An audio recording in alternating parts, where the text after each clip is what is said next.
Hello students, आज हम BA second year की हिस्ट्री क्लास ले रहे हैं और हिस्ट्री में हम फर्स्ट बुक पढ़ रहे हैं, फर्स्ट पेपर हम पढ़ रहे हैं।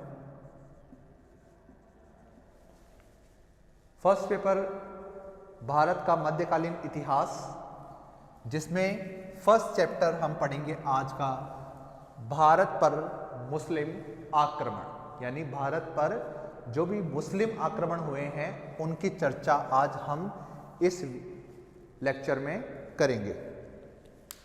तो भारत पर मुस्लिम आक्रमण होना कब से प्रारंभ हुए, कब तक भारत पर मुस्लिम आक्रमण होते रहे, यह एक अलग ही विषय है, काफी बड़ा विषय है और पूरी बुक के अंदर हम केवल इन्हीं में चर्चा करेंगे। यानी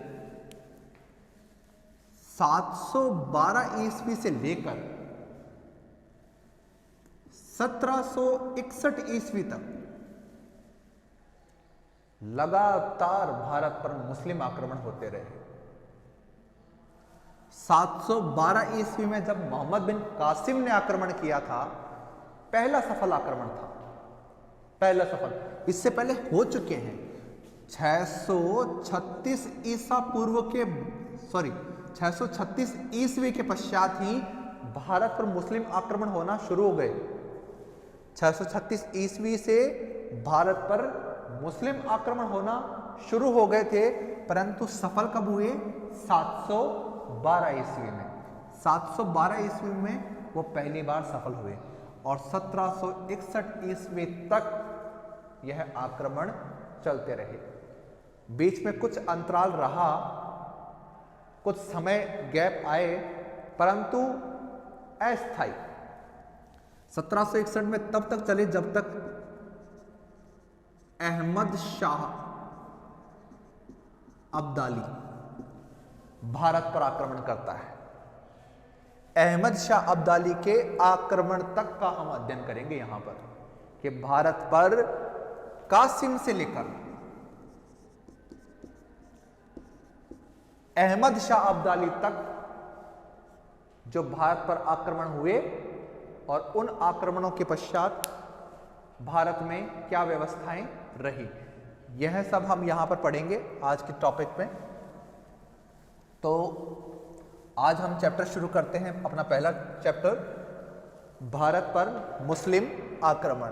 तो भारत पर मुस्लिम आक्रमण जो हम शुरुआती पॉइंट पढ़ रहे हैं या शुरुआती चैप्टर पढ़ रहे हैं, यहां पर इस चैप्टर में हम 3 लोगों को पढ़ेंगे। 3 लोग हैं जिनके आक्रमण हम यहां पर पढ़ेंगे। पहला आक्रमण है मोहम्मद बिन कासिम। पहला आक्रमण किसका है? मोहम्मद बिन कासिम। मोहम्मद बिन कासिम का आक्रमण कब हुआ?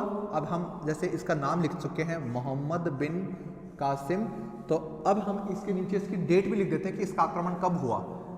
712 ईस्वी से लेकर 713 ईस्वी के मध्य। 712 ईस्वी से लेकर 713 ईस्वी के मध्य यह आक्रमण हुआ था। इसके पश्चात अगला आक्रमण हुआ महमूद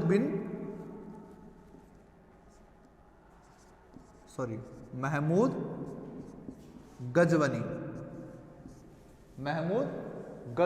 महमूद गजवनी ने आक्रमण किया भारत पर 1000 ईस्वी से लेकर 1025 ईस्वी तक।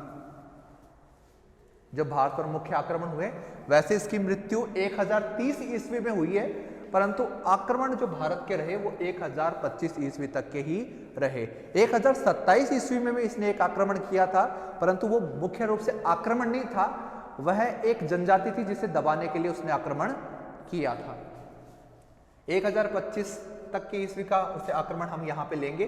फिर अगला है मोहम्मद गौरी। तीसरे आक्रमणकारी का नाम है मोहम्मद गौरी। यह तीनों के तीनों आक्रमणकारी एक ही चैप्टर में हैं। मोहम्मद गोरी 1175 ईस्वी से लेकर 1205 ईस्वी तक समय है, 1175 से 1205 ईस्वी का। तो अब हम ये चैप्टर पढ़ रहे हैं कि भारत पर मुस्लिम आक्रमण, यानी भारत पर मुस्लिम आक्रमण किस किसने किया और कब कब किया और किस प्रकार ये आक्रमण रहे, वो हम इसमें चर्चा करेंगे। पहला है मोहम्मद बिन कासिम, जैसे 712 से 713 ईस्वी में आक्रमण किए। महमूद गजवनी जिसने 1000 ईस्वी से 1025 ईस्वी तक किया। मोहम्मद गोरी जिसने 1175 से 1205 ईस्वी तक आक्रमण किए। तो यह आक्रमण का समय रहा। तो अब हम पहले आक्रमणकारी के बारे में पढ़ लेंगे। ये 3 आक्रमणकारी हैं। तो पहले आक्रमणकारी मोहम्मद बिन कासिम का हम अध्ययन करेंगे। मोहम्मद बिन कासिम ने किस प्रकार आक्रमण किया और वह कितना सफल रहा और उसका आक्रमण किस प्रकार भारत पर प्रभावी रहा, किस प्रकार भारत को उसने नुकसान पहुंचाया, वो सब हम यहाँ पे पढ़ेंगे। तो हम पहले पढ़ लेते हैं कि मोहम्मद बिन कासिम कौन था। तो मोहम्मद बिन कासिम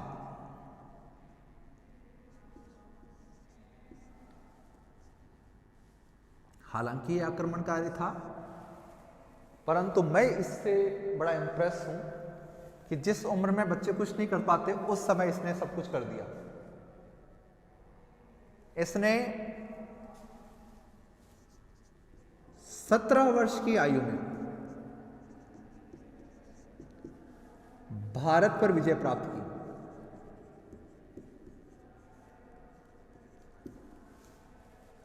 इससे पहले कोई सफल नहीं हुआ। इतने बड़े बड़े विशाल सेनानायक, गवर्नर, बड़े बड़े क्षेत्रों के राजा आक्रमण करने आए, सफल नहीं रहे।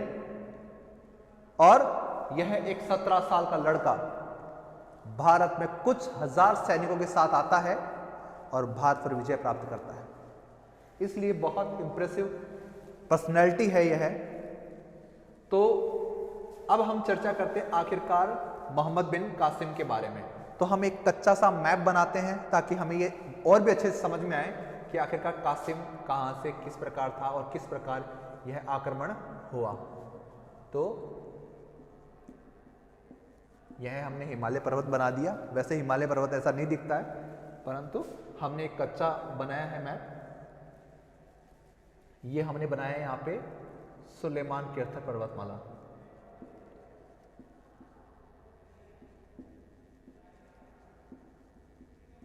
यहां पर सुलेमान और किर्थर पर्वतमाला है, पाकिस्तान और ईरान इराक को अलग करती है, ठीक है। और यहां पे हम ये बना देते हैं।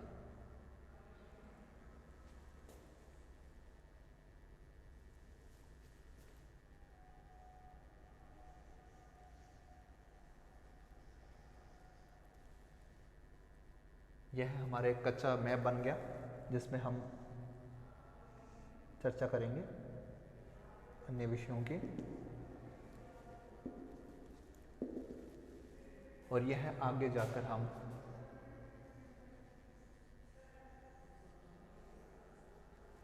ठीक है। तो आखिरकार मोहम्मद बिन कासिम ने भारत पर आक्रमण कैसे किया, क्या रहा, किस प्रकार रहा, तो मैं इस मैप के थ्रू आपको समझाता हूं। उस समय इस्लाम का प्रचार इन क्षेत्रों तक था, यहां तक इस्लाम था। यानी जब अरब में इस्लाम का उदय हुआ, मक्का मदीना में हजरत मोहम्मद पैगंबर साहब, उन्होंने जब वहां पर इस्लाम का उदय किया तो उसके पश्चात वहां के खलीफाओं ने और उसके बाद के खलीफाओं ने, 4 प्रमुख खलीफा थे, उसके बाद अन्य खलीफा हुए, उन्होंने इस्लाम का प्रचार करने के लिए जिहाद किया। जिहाद का मतलब होता है धर्म युद्ध। धर्म के लिए युद्ध किया उन्होंने। तो उस युद्ध में इन्होंने अलग अलग क्षेत्रों में आक्रमण किए। ऐसा ही इस्लाम के प्रचार के लिए भारत पर भी आक्रमण हुए, परंतु वह आक्रमण सफल नहीं हो पाए। ये आक्रमण सफल नहीं हो पाए, तब ऐसी स्थिति में बीच बीच में छोटे छोटे और अन्य आक्रमण होते रहे, परंतु असफल रहे। इन्हीं आक्रमणों की चर्चा हम अभी यहाँ पे करेंगे। तो आखिरकार मोहम्मद बिन कासिम ने भारत पर आक्रमण क्यों किया, इसका कारण क्या था, इसके कारण का अध्ययन हम इस विषय बिंदु में हम करेंगे। चचनामा के अनुसार एक बुक है जिसका नाम है चचनामा। चचनामा के अनुसार बताया जाता है कि श्रीलंका से व्यापारी समूह अपने साथ व्यापारी वस्तुएं लेते हुए थोड़े समय के लिए देवल बंदरगाह रुके। देवल बंदरगाह कहां रुके? देवल बंदरगाह रुके। अब ये देवल बंदरगाह कहां है? ये सिंधु नदी के तट पर स्थित है, अरब सागर में स्थित है। ये बंदरगाह, देवल बंदरगाह सिंधु नदी के तट पर और पाकिस्तान में वर्तमान में, यहां पर रुके। वो व्यापार के लिए यहां आए थे श्रीलंका से, यहां पे उन्होंने कुछ सामान खरीदा और वह यहां पर आ गए, आराम किया, 2 दिन रुके। 2 दिन रुकने के पश्चात यह वापस अपने देश जाने लगे। जब जाने लगे तो रास्ते में क्या हुआ, यहां पर समुद्री डाकुओं ने उन्हें लूट लिया।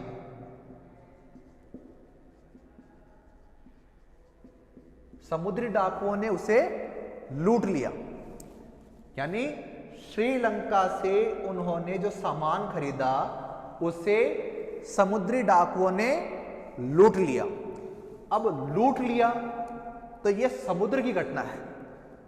तो यह क्या किए, ये व्यापारी वापस आए देवल बंदरगाह, और देवल बंदरगाह आके देवल बंदरगाह में पूछा कि आपका यहां का राजा कौन है, हमें उसे शिकायत करनी है कि हमारा जो माल लूटा है वो हमें वापस मिले। तो वह राजा से मिलने की बात करने लगे। उस समय अहोर में, अहोर राजधानी थी उस समय, और राज्य का नाम है सिंध। राज्य का नाम क्या है? सिंध, और राजधानी क्या है? अहोर। राजधानी है अहोर। अहोर गए, और अहोर में उस समय राजा था दाहिर। उस समय राजा था दाहिर। तो उस समय वहां का राजा जो दाहिर था, उनसे जब ये व्यापारी मिले तो उन व्यापारियों ने कहा कि हमारा माल समुद्री डाकुओं ने लूट लिया है और हमें अपने माल का हर्जाना वापस चाहिए, हमें अपना माल वापस चाहिए। आप उसका पैसा दे दीजिए या हमारा माल वापस दिला दीजिए, ये आपकी जिम्मेदारी है। तो दाहिर ने क्या किया? दाहिर ने उन्हें एक जवाब दिया कि हे व्यापारियों, ये जो भूमि है यहां का मैं राजा हूं, समुद्र का शासन मेरे हाथ में नहीं है। समुद्र में हुई किसी भी प्रकार की घटना का जिम्मेदार मेरा राज्य नहीं है। मेरा राज्य इस लूट का जिम्मेदार नहीं है। मैं आपको सांत्वना दे सकता हूं, आपकी कुछ सहायता कर सकता हूं, परंतु मैं आपका पूर्ण रूप से हर्जाना नहीं दे सकता। तो वह व्यापारी वापस आए, जहाज में बैठे, और वह मिले ईरान इराक के गवर्नर अल हल्लाज से। अल हल्लाज,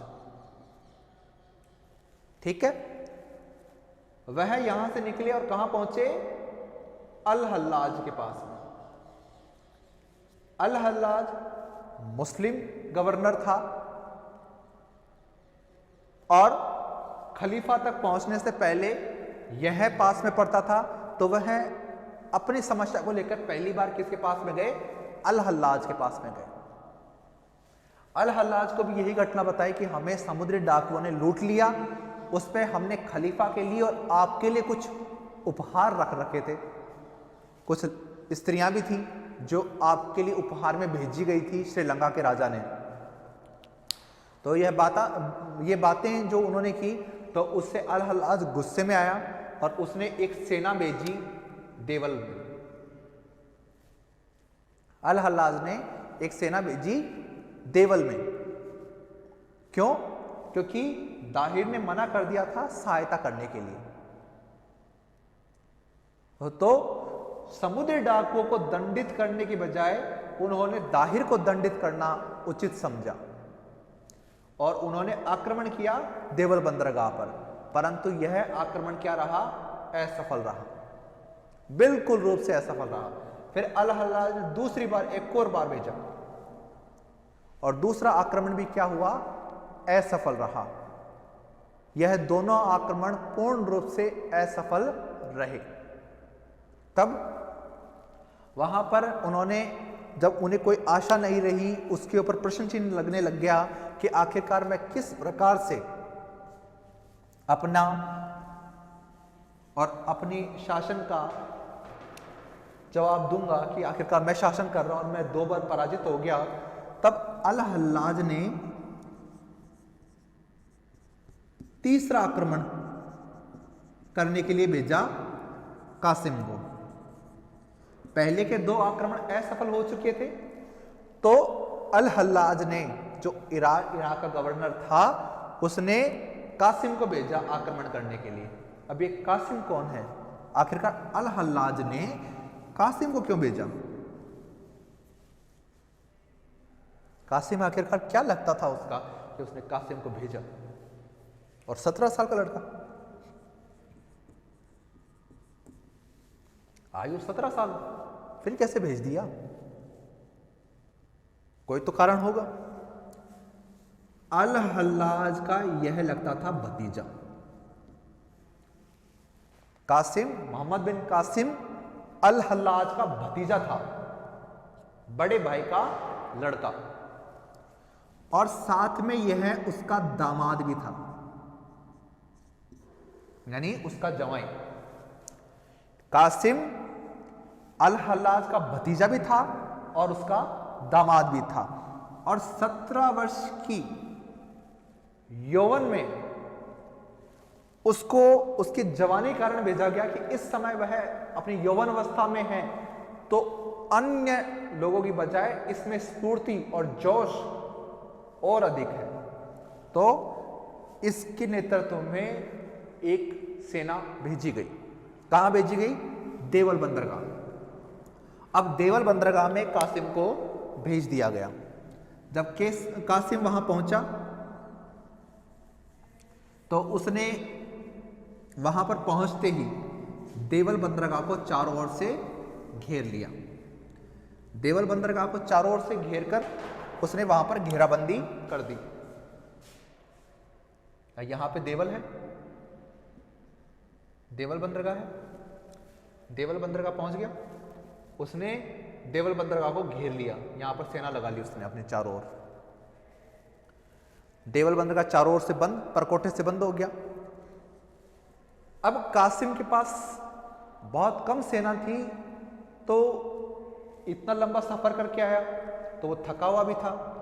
तो उसने सोचा कि आखिरकार मुझे जल्दी से जल्दी विजय प्राप्त करनी है देवल बंदरगाह पर। अगर मैं देवल बंदरगाह पर विजय प्राप्त नहीं करूंगा तो मेरी नाक कट जाएगी। तो इसके लिए उसने क्या किया? उसने वहां के लोगों से चर्चा की, आसपास के लोगों से, ताकि कोई भेदी मिल जाए, कोई भेद बताने वाला मिल जाए, कोई राज बता दे मुझे यहाँ का, तो मैं आराम से सारे काम कर लूँ, मैं आराम से इस गढ़ को जीत लूँ, देवल बंदरगाह को जीत लूँ। हुआ भी ऐसा कि एक बौद्ध भिक्षु, जो कहानी बताती है वो है कि एक बौद्ध भिक्षु ने कहा कि कासिम, अगर तुम देवल बंदरगाह को जीतना चाहते हो तो यहां पर जो ऊंचा शिखर वाला मंदिर दिख रहा है ना, उस पे जो ध्वजा लगी हुई है उसे गिरा दो। किसी भी प्रकार से अगर तुम गिरा दोगे ना तो तुम विजय प्राप्त कर लोगे। अब ये अंधविश्वास था, जो भी था उसने एक तरीका बताया, और बौद्ध भिक्षु ने कारण भी बताया कि आखिरकार के देवल बंदरगाह के लोग ये मानते हैं कि जब तक यह ध्वजा अपने स्थान पर है तब तक उनका कुछ नहीं बिगड़ेगा, जैसे ये ध्वजा गिरेगी या इसको कुछ नुकसान होगा तो हमारा भी नुकसान हो जाएगा। इसीलिए देवल बंदरगाह पर कासिम ने उस मंदिर पे पत्थर बरसवाए, पत्थर फेंके गए बड़े बड़े, ताकि वह ध्वज गिर जाए, और आखिरकार वो ध्वज गिर भी गया। और जब ध्वज गिर गया तो वहाँ के लोगों का मनोबल टूट गया। मनोबल टूटने के कारण उन्होंने गेट की तरफ यानी देवल बंदरगाह के गेट खोल दिए और अंतिम युद्ध करने लग गए। इस लड़ाई में वह हार गए। देवल बंदरगाह के लोग क्या हुए? पराजित हुए। वहां पर जितने भी लोग थे सब लोगों ने कुछ न कुछ लोगों ने भाग लिया और वो पराजित हो गए। वह इस युद्ध में पूर्ण रूप से विफल हो गए। युद्ध में विफल होने के पश्चात उन्होंने क्या किया कि कासिम ने 17 साल से अधिक उम्र के यानी 18 साल से लेकर 100 साल जो भी अधिकतम उम्र हो सकती है वो सब, उन सब लोगों को मरवा दिया। किन लोगों को? 17 साल से अधिक उम्र के पुरुषों की हत्या करवा दी। सारे पुरुष मार दिए गए और 17 साल से कम आयु के पुरुष छोड़ दिए गए। फिर उन्हें जबरदस्ती मुसलमान बनाया गया, धर्म परिवर्तन करवाया गया, स्त्रियों की इज्जत लूटी गई। और फिर कासिम ने यहां पर जजिया कर लगाया। जजिया कर। कासिम पहला व्यक्ति है, पहला मुस्लिम व्यक्ति है, पहला मुस्लिम आक्रमणकारी है जो कि भारत में विजय प्राप्त करने में सफल रहा। पहला सफल आक्रमणकारी कौन है? मोहम्मद बिन कासिम।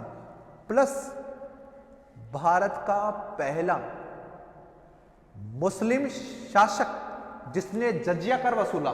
जजिया कर है धार्मिक कर है, जो गैर हिंदू से लेते हैं, जो हिंदू नहीं होता उनसे वसूला जाता है वो टैक्स। तो यह वसूल करने वाला भी कासिम पहला व्यक्ति है। इससे पहले किसी ने नहीं वसूला था, किसी ने यहां से जजिया कर नहीं लिया। कासिम पहला व्यक्ति है जिसने देवल बंदरगाह में पहली बार जजिया कर लगाया। जजिया कर लगाया, वहां पे कुछ दिन रहा, आराम किया और अपनी सेना को पुनर्गठित किया। सेना को गठित करने के पश्चात उसने आक्रमण किया अहोर पर। अहोर पर आक्रमण करने से पहले इसने ब्राह्मणवाद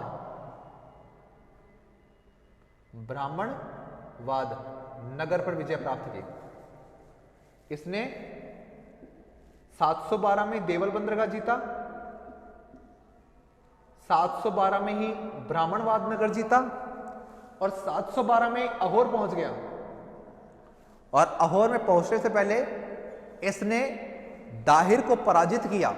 युद्ध में दाहिर को पराजित किया। दाहिर वह बैठ के आ रहा है हाथी पर और विशाल सेना लेकर आया दाहिर, और कुछ सेना के बलबूते उसने दाहिर को पराजित कर दिया। दाहिर को युद्ध में पराजित कर दिया। दाहिर की मृत्यु हो गई। दाहिर की मृत्यु हो गई तो अहोर जो राजधानी थी वह अब बिना शासक के हो गई। वहां पर अब कोई शासक नहीं है।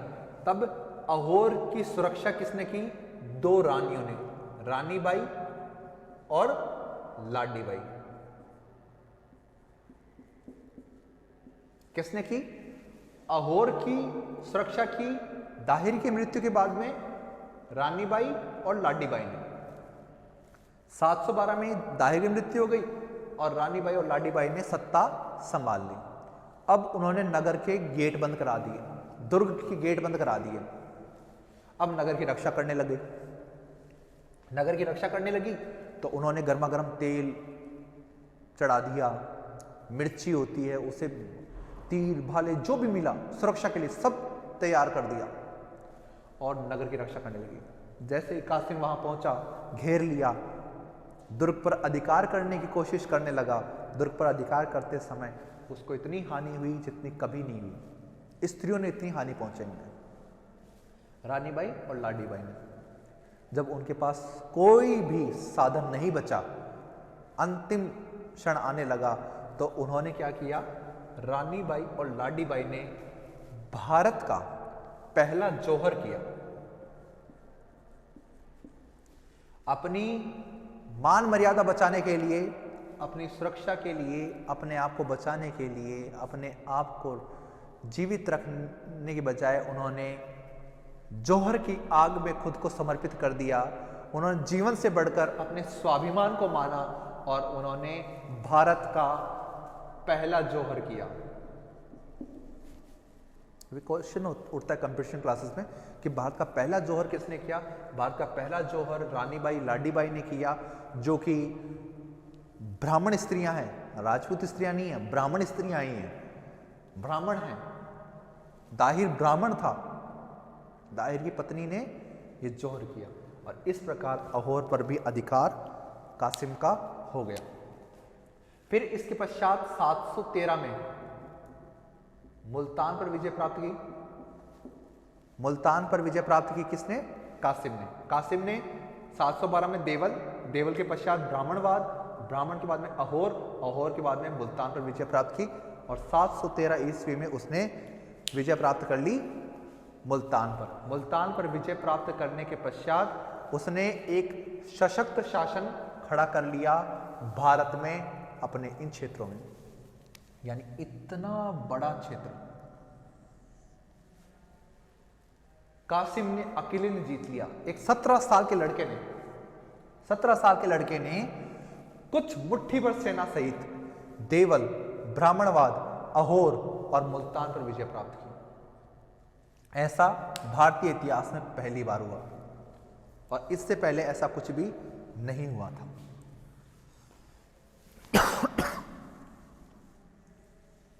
तो अब हम इसका थोड़ा डिस्क्रिप्टिव कर लेते हैं मैप से समझने के बाद में कि आखिरकार क्या क्या और कैसे कैसे हुआ, ताकि अच्छा रिपीट हो जाए वापस। तो वहां पर हम जैसे भारत पर विजय प्राप्त की मोहम्मद बिन कासिम, इसके यहां पर वर्सेस लगा देते हैं। वर्ष मतलब यानी किस किस के मध्य हुआ। मोहम्मद बिन कासिम और उस समय भारत का राजा था सिंध का शासक दाहिर। ठीक है, तो मोहम्मद बिन कासिम हो गया इधर और उधर हो गया दाहिर। ठीक है, ये 17 वर्ष की आयु का था, भारत पर विजय प्राप्त की थी इसने। ठीक है, अब इसने आखिरकार भारत पर आक्रमण करने का कारण क्या है? मोहम्मद बिन कासिम ने सिंध पर आक्रमण क्यों किया? कारण क्या है? पहला कारण तो है व्यापारियों की शिकायत पर किया। पहला कारण क्या था कि व्यापारियों ने शिकायत की थी दाहिर के लिए कि आप विजय प्राप्त करें। दूसरा क्या है? दूसरा यहां पर है कि व्यापारियों की शिकायत के पश्चात यहां पर हम ले सकते हैं कि भारत में इस्लाम का प्रचार करने के लिए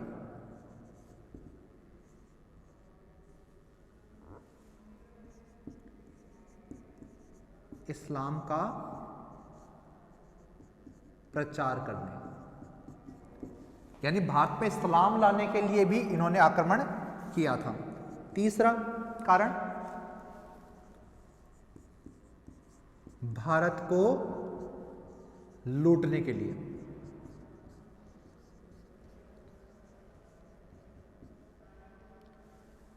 यानी भारत को लूटना चाहते थे, क्योंकि भारत उस समय बहुत समृद्ध था। भारत से इतनी समृद्धता थी कि विश्व में उसके समतुल्य कोई नहीं था, इसलिए वह भारत को लूटना चाहते थे। तो भारत को लूटने के लिए भी। चौथा कारण व्यापारियों का हो गया, इस्लाम प्रचार हो गया, भारत को लूटने का हो गया, और चौथा कारण है साम्राज्य विस्तार।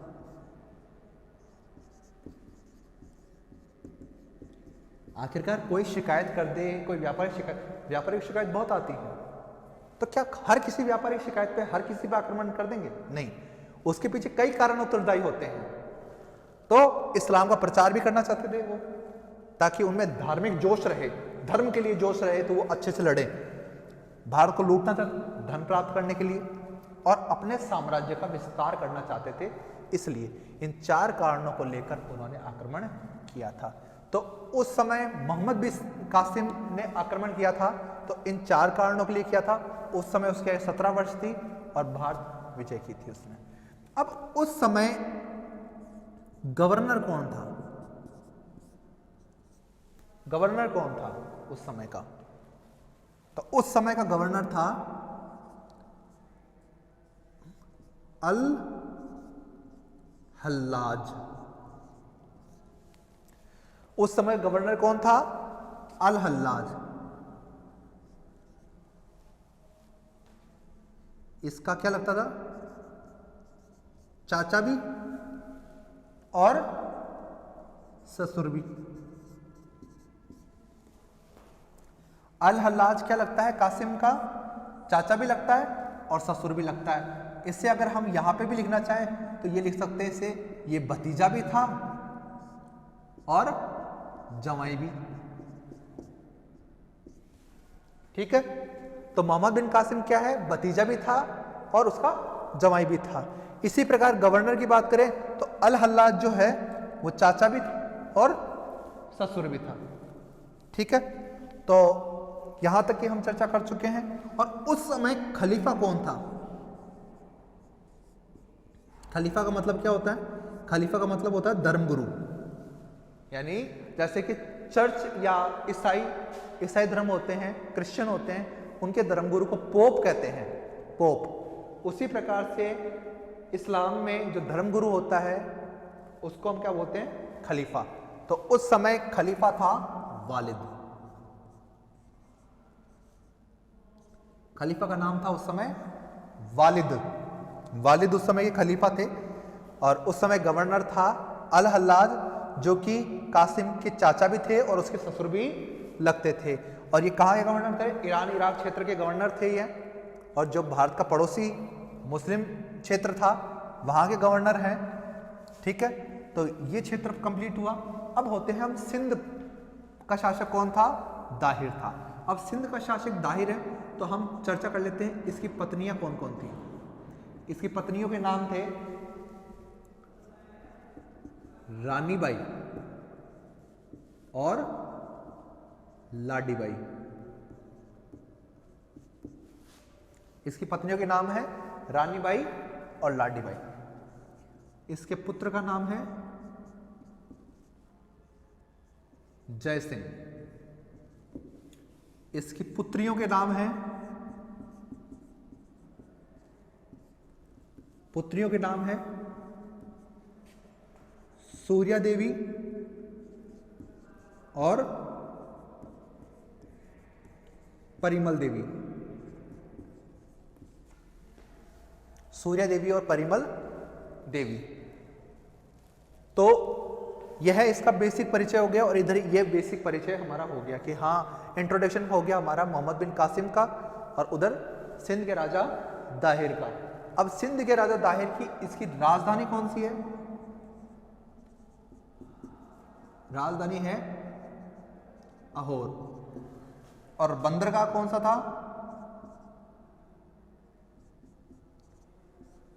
देवल। बंदरगाह कौन सा था उस समय? देवल। तो यह बेसिक हमारी डिटेल हो चुकी है उस समय की। अहोर और बंदरगाह उस समय था देवल। तो अब हम कुछ मोस्ट इंपॉर्टेंट पॉइंट्स पर चर्चा कर लेंगे। मोहम्मद बिन कासिम हो गया, 17 वर्ष की आयु थी उस समय, भारत विजय की थी उसने। कारण क्या थे? व्यापारिक शिकायत थी, भारत में इस्लाम का प्रचार करना था, भारत को लूटने के लिए, भारत में साम्राज्य विस्तार के लिए। गवर्नर उस समय था अल हल्लाज, जो कि कासिम का चाचा भी लगता था और ससुर भी लगता था। उस समय खलीफा था वालिद। इधर हम सिंध में आए जो भारत में है, उस समय। तो सिंध का राजा कौन था? दाहिर। दाहिर की पत्नियों के नाम है रानी बाई और लाडी बाई, ठीक है। और उसके पुत्र का नाम है जय सिंह। दाहिर की पुत्रियों के नाम है सूर्या देवी और परिमल देवी, ठीक है। और दाहिर की राजधानी का नाम है अहोर और बंदरगाह कौन सा था? देवल। यह है इसकी बेसिक डिटेल कंप्लीट हो चुकी है। अब हम भारत पर आक्रमण की डेट्स तय कर लेते हैं, ठीक है।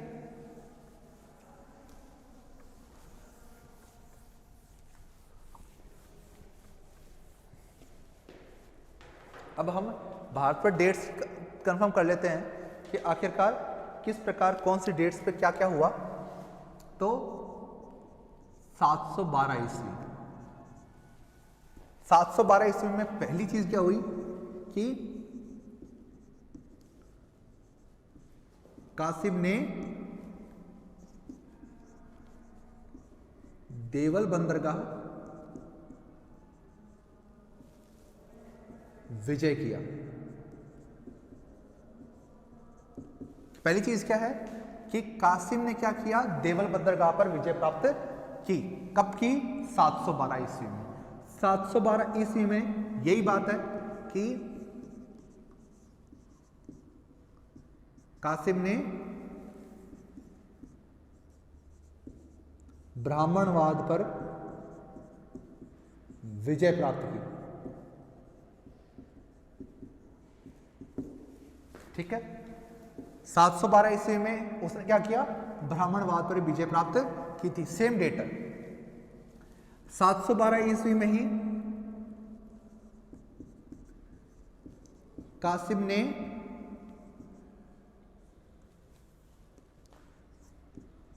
अहोर पर विजय प्राप्त की।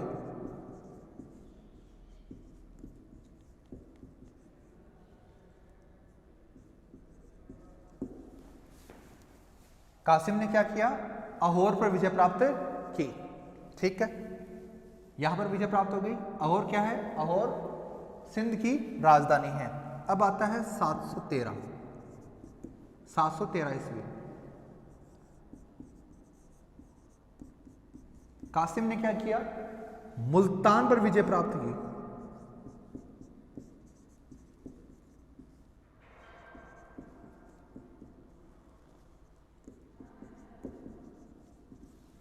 कासिम ने क्या किया? मुल्तान पर विजय प्राप्त की 713 ईस्वी में, ठीक है। तो यह डेट्स होगी उसकी विजय में। 715 ईस्वी, इस समय क्या हुआ? कासिम की मृत्यु हो गई। 715 ईस्वी में क्या हुआ? कासिम की मृत्यु हो गई, उसका अंत हो गया। तो यह 3 डेट है। 712 में कासिम ने देवल बंदरगाह पर विजय प्राप्त की, ब्राह्मणवाद नगर पर विजय प्राप्त की, अहोर पर विजय प्राप्त की, ठीक है। और दाहिर को हराया, ठीक है। यहां पे हम लिख सकते हैं इसे दाहिर पराजित हुआ। दाहिर पराजित हुआ या मारा गया। कासिम की मृत्यु हो चुकी है 715 में। 713 में मुल्तान पर विजय प्राप्त हुई। ये टॉपिक हमारा यहां तक का कंप्लीट हो चुका है। अब होता है अगला पॉइंट, ठीक है, जहां पर हम चर्चा करते हैं कि आखिरकार इसके परिणाम क्या निकले।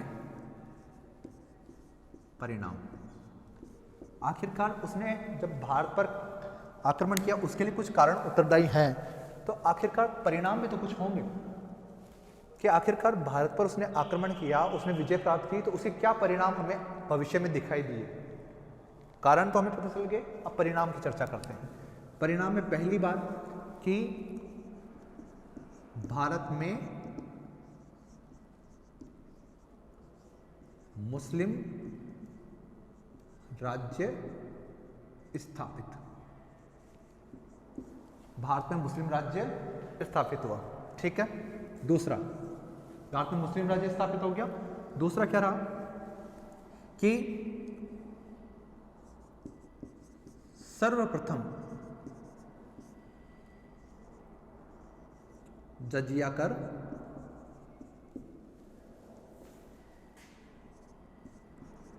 देवल में कासिम ने लिया। यानी कासिम ने देवल बंदरगाह से पहली बार जजिया कर लगाया। जजिया कर पहली बार कहां लगा था? देवल बंदरगाह में लगा था, जो कासिम ने लगाया था और उसने वसूला था। इससे पहले किसी ने जजिया कर नहीं दिया। तीसरा, जजिया कर पहली बार लग गया है। अब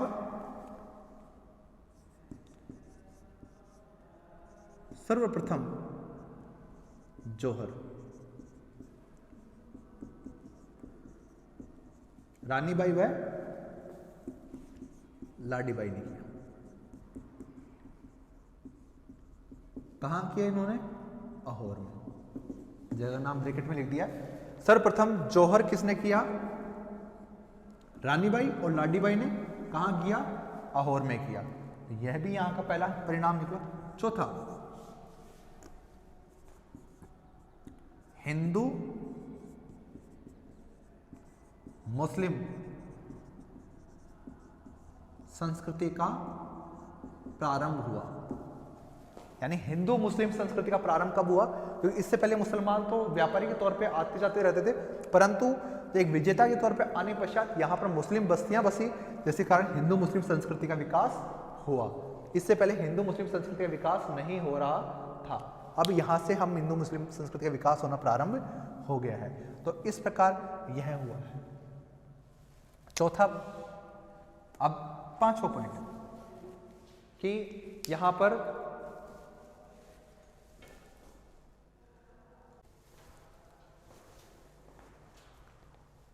तो अब पांचवा टॉपिक है अपना, पांचवा पॉइंट है कि हिंदू मुस्लिम संस्कृति प्रारंभ होने के पश्चात अब और क्या पांचवा प्रभाव हमें दिखाई देता है जो यहाँ पर मिला। पांचवा प्रभाव हमें दिखाई देता है कि यहाँ पर अन्य आक्रमणकारियों को प्रोत्साहित किया।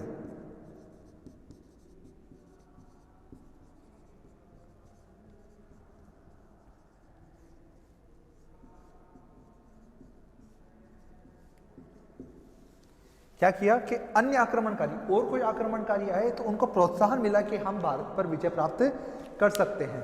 तो यह 5 परिणाम हमें दिखाई देते हैं। पहला परिणाम कि भारत में मुस्लिम राज्य स्थापित हुआ। दूसरा, यहाँ पे जजिया कर वसूला गया। तीसरा, यहाँ पर जौहर हुआ जो रानी बाई लाडी बाई ने किया। हिंदू और मुस्लिम संस्कृति का प्रारंभ हुआ और अन्य आक्रमणकारियों को यहाँ पर प्रोत्साहन मिला। अन्य आक्रमणकारी प्रोत्साहित हुए इस चीज में। ये पॉइंट अपना कंप्लीट होता है यहाँ पर कि आखिरकार किस प्रकार से यह हमारे चलता है। और अब हम अगला पॉइंट कंप्लीट करते हैं। अगला पॉइंट हमारा है कि कासिम आक्रमणकारी कंप्लीट होने के बाद में अब हम पढ़ेंगे महमूद गजवनी। अब हम ऐसे आक्रमणकारी के बारे में पढ़ेंगे जिसने भारत पर सबसे अधिक आक्रमण किए। एक तरह से कह सकते हैं जितने प्रभावशाली हो सकते थे उतने आक्रमण इसने किए। यह फेमस तो तब हुआ जब इसने सोमनाथ के मंदिर को लूटा। सोमनाथ के मंदिर को लूटा और इतना ज्यादा उसने वहां से धन प्राप्त किया कि कोई अनुमान नहीं लगा सकता। जब यह सोमनाथ को लूटकर अपने देश वापस गया तो इसने अपने नगरों को इतना सुंदर बना दिया कि विश्व में ऐसे नगर कहीं थे ही नहीं। गजनी इतना सुंदर हो गया। तो महमूद गजवनी के बारे में हम यहां पढ़ेंगे। महमूद गजवनी का जन्म तो 971 ईस्वी में हो चुका था। 971 ईस्वी में इसका जन्म हो चुका था और सुबुकुतगिन इसके पिता थे, जो कि कौन थे? गजनी के शासक थे।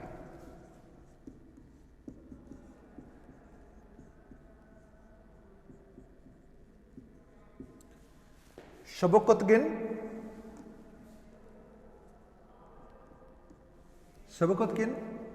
गजनी के शासक थे, महमूद गजवनी के पिता थे। इन्होंने वहां पर गजनी में बहुत अच्छी शांत अपनी एक कह सकते हो एक सत्ता स्थापित कर रखी थी।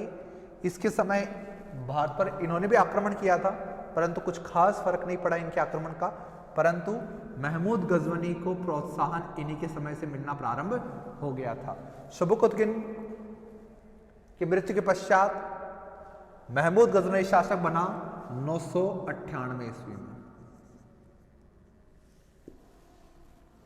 कई लोग इसे 997 ईस्वी बोलते हैं।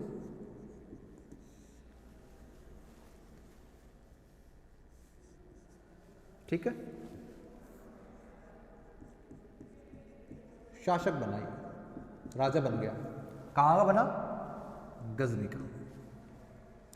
ठीक है, 997 ईस्वी कौन बोल रहा है और 998 ईस्वी कौन बोल रहा है? पूरे 1 वर्ष का अंतर है।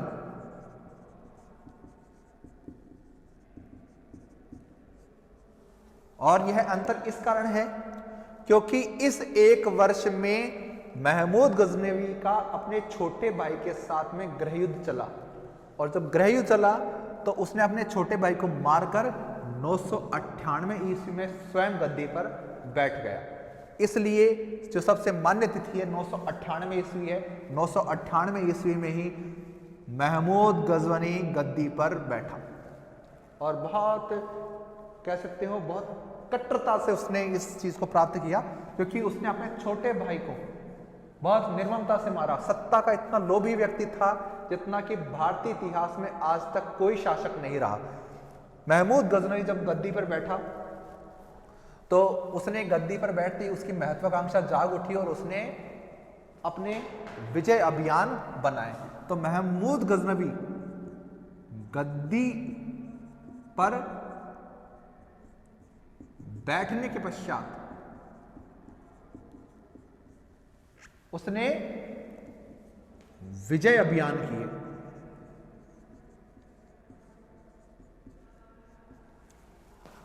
गद्दी पर बैठते ही उसने विजय अभियान प्रारंभ कर दिए। क्यों विजय अभियान प्राप्त यानी उसने स्टार्ट किए, क्यों शुरुआत की विजय अभियानों की? गद्दी पर बैठते ही शासक अपने पहले राज्य को समझता है, परंतु महमूद गजनवी ने तो गद्दी पर बैठते ही विजय अभियान का मन बना लिया। क्यों? क्योंकि वह चाहता था कि गजनी एक सुरक्षित राज्य बने। गजनी एक सुरक्षित राज्य होगा तभी लोग और मेरी सत्ता सुरक्षित रह पाएंगे। तो अपने राज्य की सुरक्षा के लिए उसने विजय अभियान किए। आस पड़ोस में केवल भारत ही नहीं, आस पड़ोस के क्षेत्र में भी उसने आक्रमण किए थे। खुरासान पर आक्रमण किए उन्होंने खास तौर से। तो यह विजय अभियान उसने अपने राज्य को सुरक्षित करने के लिए किया, परंतु उसने जो भारत पर आक्रमण का कारण क्या था?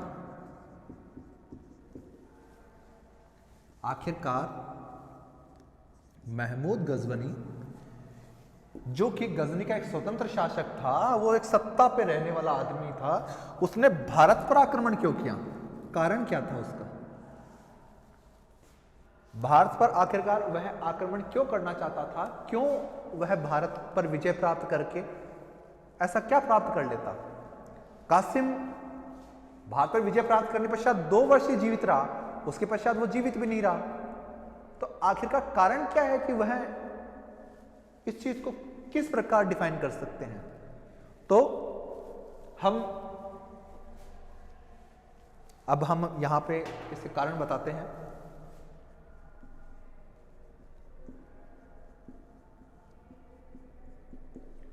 पहला कारण कि उसने भारत पर आक्रमण क्यों किया, उसके लिए पहला कारण क्या है?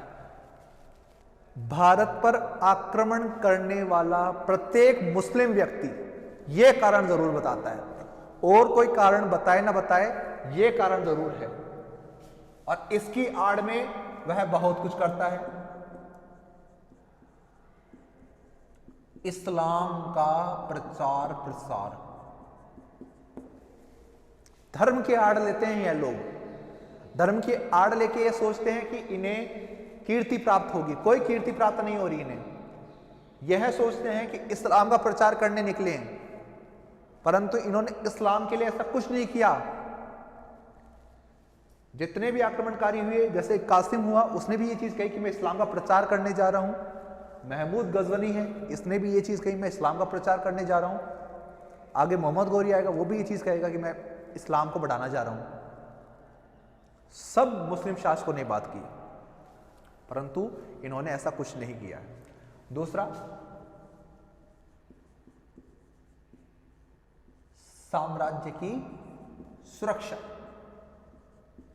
जैसा कि पहले ही बताया जा चुका है, उसने विजय अभियान क्यों किए कि वह अपने राज्य को सुरक्षित करना चाहता था, इसीलिए उसने ये काम किया। उसने भारत पर आक्रमण क्यों किया? क्योंकि वह अपने साम्राज्य को सुरक्षित रखना चाहता था। अब आता है तीसरा पॉइंट। तीसरा पॉइंट है साम्राज्य विस्तार। वह अपने साम्राज्य को बढ़ाना चाहता था। महमूद गजनवी अपने साम्राज्य को और अधिक बड़ा करना चाहता था, इसलिए उसने भारत पर आक्रमण किए। एक ये कारण है, साम्राज्य की सुरक्षा है, इस्लाम का प्रचार प्रसार है, और चौथा कारण है धन लूटना।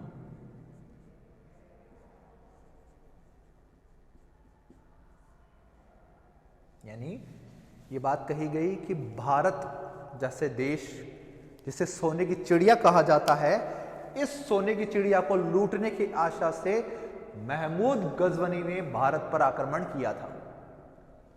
तो यह कारण बताया जाता है कि आखिरकार उसने भारत को लूटने के इरादे से भारत पर आक्रमण किया है।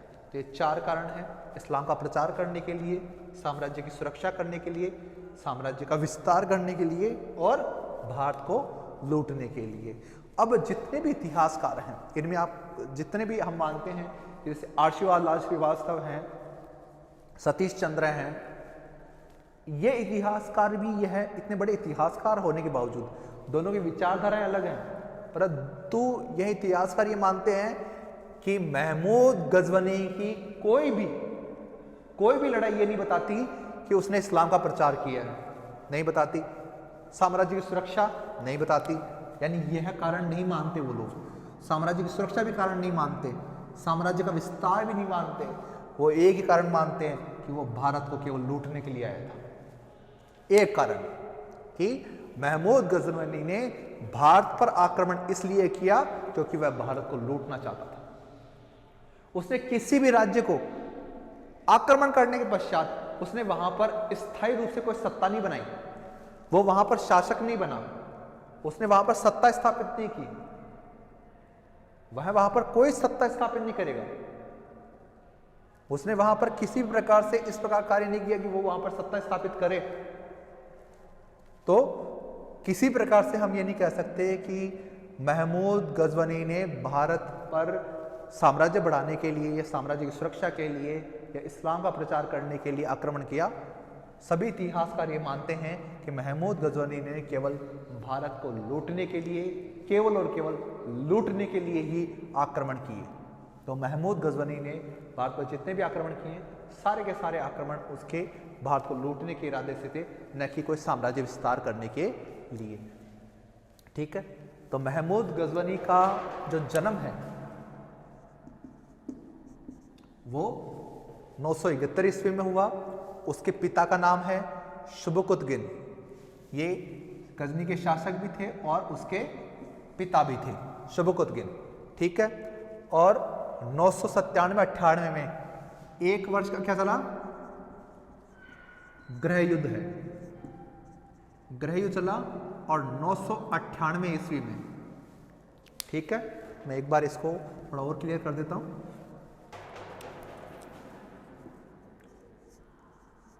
997 ईस्वी और 98 ईस्वी के बीच में क्या हुआ, एक वर्ष का गृह युद्ध चला, और 998 ईस्वी में वह शासक बन गया। वह शासक कौन बना? महमूद गजनवी शासक बना।